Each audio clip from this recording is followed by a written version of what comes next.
Come in. Welcome. I'm E.G. Marshall. Welcome this time to a supernatural evil too monstrous to contemplate, and a spirit that hovers over all, the satyr. In the dictionary definition, a woodland deity represented as part human, part goat, noted for riotousness and lasciviousness. Not so terrifying in concept today, perhaps, but before the turn of the century, the Victorian era... No, Alfred, no. I'm in my own park. It wasn't me night off, so I've got to sneak in safe and sound without the mistress knowing. See you Thursday night. Right this rain, and keep your hands to yourself. I'm still a decent girl, and that's what I'll stay till I'm married. Now, off you go. Good night, Millie. Night. You'd waste a lover's moon for convention's sake? Who's that? You look like... Oh, you can't be... Oh, sweet Mary, protect me. Not against me. There is no protection against me.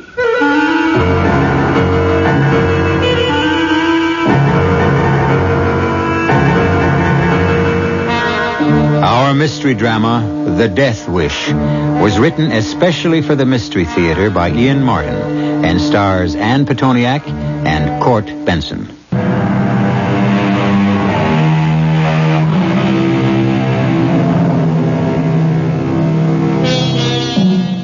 Another definition, just for the record.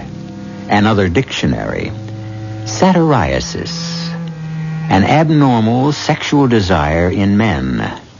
But our story begins long before the terror of unbridled evil descended on the quiet, well-ordered life of the Haven. The great house was built by a long-deceased ancestor in the early 18th century. And at the time all this begins has changed little in a century and a half. Until a stone cast into its quiet waters from the outside sends ripples of excitement and speculation washing over the Cutler family. Belinda, come away from the window. But, Mother, I want to see him drive up in the carriage with Father. Don't press your nose against the glass. It only means extra work for the servants. Besides, they're not due for at least 15 minutes, even if the train was on time. I don't see why we have to saddle ourselves with someone extra in the house, particularly a man. That's just sour grapes, Barbara. Belinda, come away from the window. Oh, all right. But won't you please call me Linda? You were christened Belinda. I know. Grandmother was Bella, you're Beatrice, my brother is Bruce, my sister is Barbara, and I'm Belinda. Why do we all have to be B's? Because your grandfather's name was Brian, and your father's name is Blake. It's all in the family. Papa's name was only accidental. The rest was all planned. Oh, what's in a name, as I've so recently found out? I'd rather you didn't bring up that subject in front of your young sister. Linda's nearly 18. For heaven's sakes, Mother. It isn't as though divorce was a dirty word or something. Don't delude yourself. In our society, Linda, it's a blot. Disgraceful. Right, Mother? I prefer not to discuss so intimate a subject openly. And your sister's name is Belinda. Oh, for God's sake, the old witch isn't alive anymore. Grandmother's done us all the harm she can. The hell with her. Oh, I don't like swearing either. And I don't like being without a man and being stuck at home again like a naughty child. I'm afraid we're all going to have to make some adjustments. God, I wish Bruce was here. I hope he knows how lucky he is to be able to get out from under the blanket and away to his internship. Mama, she doesn't mean anything. She's just so miserable. I know. I should be more forbearing. Who is this bird who's going to help feather our cushy nest, anyway? His name is Anton Gitano. Oh, it sounds so foreign and terribly romantic. Well, not really, child. As I understand it, his father was your father's batman during the Crimea. Batman? The Army's name for a valet, dear. We can't have our officers fighting wars without their boots shined. I shouldn't be so sarcastic, Barbara. If it hadn't been for Anton's father, you wouldn't be here, or your brother, or your sister. He saved Blake's life at Gallipoli and very nearly lost his own. He is, or was, just as English as we. Gitano? Isn't that Spanish? Well, Blake told me that's a gypsy name. But of course, his family had lived here for generations. I never met him, but he had the most beautiful wife. I remember being quite jealous of... Excuse me, Mama, but they're here. I can hear the carriage. I can see it. It just came round by the poplars. Oh, he's the most beautiful thing you ever saw, Mama. Like a fawn. A fawn? Well, I don't mean he's half man, half, you know. He certainly is all man, I'll grant you. That aquiline face. That's what I meant. Like an ancient Roman. Or a Greek god. All right, that's quite enough nonsense from you both. Now put yourselves together. And for heaven's sakes, compose yourself and greet our guests like ladies. Just be kind and gentle women. After all, the boy's father's been dead for many years now, and he has just lost his mother. How long is he expected to stay? Only till he gets settled down here and finds some employment, I hope. I really don't know. Your father was so strange about him. What do you mean, Mama? Well, it's so unlike Blake, but I really couldn't pin him down. I'm not even quite sure if he's a guest or if your father means to give him some work about the grounds or something. Beatrice, I have our guest with me. Come in, Blake, dear. We heard you drive up, and we can't wait to meet him. Hello, my dear. Barbara, Belinda. Ladies, may I present the son of the man who made you all possible in my life, Mr. Anton Gitano. I'm charmed. My wife, Beatrice. How do you do? Your servant, madam. My older daughter, Barbara. A pleasure, Miss Cutler. Mrs.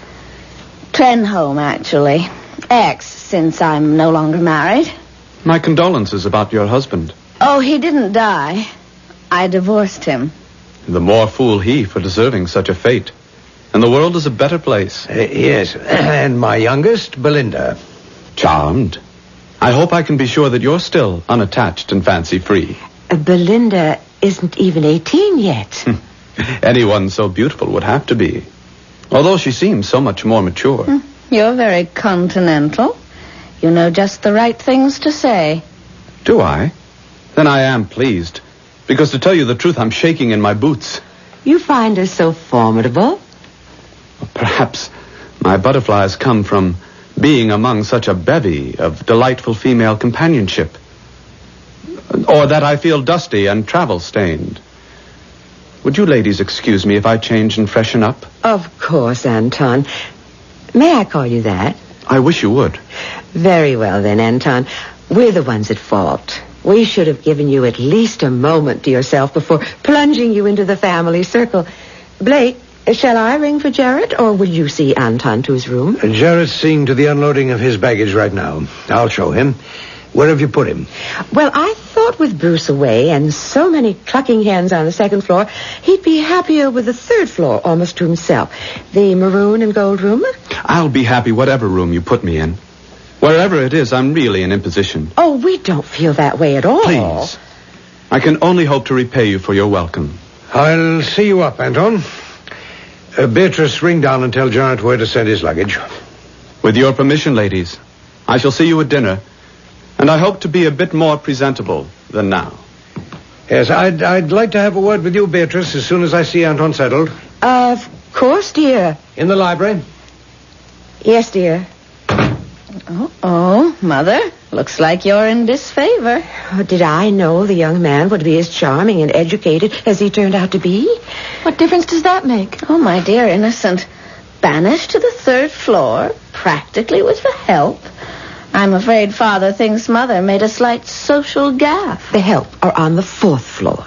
And besides, I didn't, and I don't think it appropriate for a single young man to be roaming a floor where two young single females Oh, really, Mother? What do you expect him to be? Peeping Tom or Ralph the Raper? Barbara. I agree with Mother. You're really terrible. He's so polite and so handsome. But I'll make a confession. I think Mother's instincts are right about this young man.